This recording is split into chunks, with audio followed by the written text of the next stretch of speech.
परमेश्वर की पवित्र नाम की महिमा हो। इस सुबह के समय पर आपके बीच में परमेश्वर के वचन को बताते हुए मुझे बड़ी खुशी हो रही है। आज के दिन के लिए प्रभु ने आपके लिए दिया हुआ वचन यही है कि निर्गमन के किताब उसका 13वां अध्याय 17वां वचन मैं आपके लिए पढ़ता हूँ, आप अच्छा ध्यान से सुनिए। जब फिरौन ने लोगों को जाने की आज्ञा दे दी, तब यद्यपि फिलिस्तियों के देश में होकर जो मार्ग जाता है वह छोटा था, तो भी परमेश्वर यह सोचकर उनको उस मार्ग से नहीं ले गया कि कहीं ऐसा ना हो कि जब ये लोग लड़ाई देखे तब पछताकर मिस्र को लौट आए। परमेश्वर के बच्चे लोग, इस वचन में हम देख रहे हैं कि इज़राइली लोगों को मिस्र देश के गुलामी से प्रभु ने उन्हें छुड़ाकर प्रभु ने उन्हें बाहर लाया। क्यों? कानान देश में ले जाने के लिए।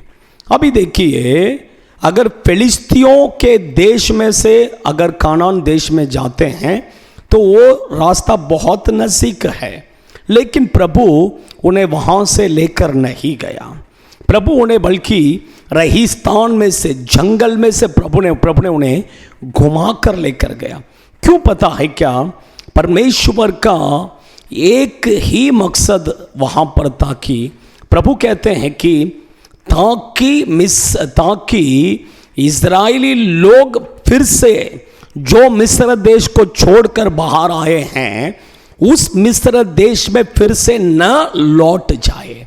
परमेश्वर के बच्चे लोग, सोचिए जरा, प्रभु ने इज़राइली लोगों को मिस्र देश में से छुड़ाया। अभी प्रभु देखिए इस बात में बहुत ध्यान दे रहे हैं कि वे लोग फिर से मिस्र देश में नहीं जाना है, नहीं जाना, किसी भी हालात में नहीं जाना है। यही प्रभु का एक बहुत बड़ा मकसद। फिर भी देखिए, लोगों ने अपने मन में मिस्र देश को क्या किया? याद किया। अपने मन में मिस्र देश की ओर फिर गए, इसलिए प्रभु ने उन्हें बहुत सारे लोगों को नाश किया। परमेश्वर के बच्चे लोग, उसी तरह आपको और मुझे प्रभु इस संसार के पाप के गुलामी पर थे, हम शैतान के गुलामी पर थे। प्रभु ने हमें वहां से छुड़ाकर हमें क्या किया है? लाया है।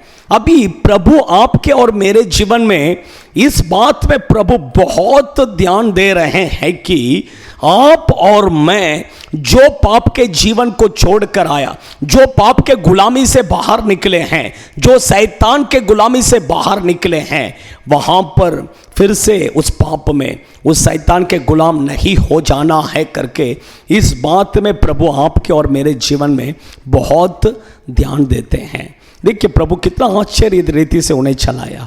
उसी परमेश्वर आप भी, आपके जीवन में कुछ बातों को आप सोच सकते हैं, क्यों परमेश्वर मेरे जीवन में ऐसा कर रहे हैं? क्यों परमेश्वर मेरे क्योंकि ताकि आप फिर से मिस्र देश में न लौट जाए। यही प्रभु का एक मकसद है। परमेश्वर के बच्चे लोग, हम जो पाप के जीवन को छोड़कर आए, जो शैतान के गुलामी से हम बाहर निकले हैं, फिर से उस गुलाम पर नहीं जाना है, फिर से उस पाप में नहीं जाना है। हम प्रभु के लिए जीना है। प्रभु हमारे लिए कानान देश को रखा है, उस कानान देश को हमें स्वतंत्र करना है, उस अनंत काल के जीवन को हम पाना है। आइए हम प्रार्थना करेंगे। स्वर्गीय पिता, हम आपको धन्यवाद करते हैं, हम आपकी स्तुति करते हैं, हम आपकी महिमा करते हैं। आपने आपके बच्चों को पाप के गुलामी से, शैतान के गुलामी से छुड़ाया है, इसलिए धन्यवाद प्रभु। परमेश्वर, आपका यही मकसद है प्रभु कि आपके बच्चे लोग फिर से उस पाप का गुलाम नहीं होना है, फिर से उस शैतान का गुलाम नहीं होना है। इसलिए आप आपके बच्चों को प्रभु कुछ रास्ते से आप चला रहे हैं प्रभु, उस रास्ते से चलाने के लिए हम धन्यवाद करते हैं प्रभु, धन्यवाद करते हैं। आप आपके बच्चों के जीवन में जो भी मार्ग से आप चलाते हैं वो हमारे अच्छे के लिए प्रभु, इसलिए हम धन्यवाद करते हैं प्रभु। आप आपके बच्चों को आशीष कीजिए, साथ रहिए, यीशु के नाम से आमीन, आमीन, आमीन। God bless you.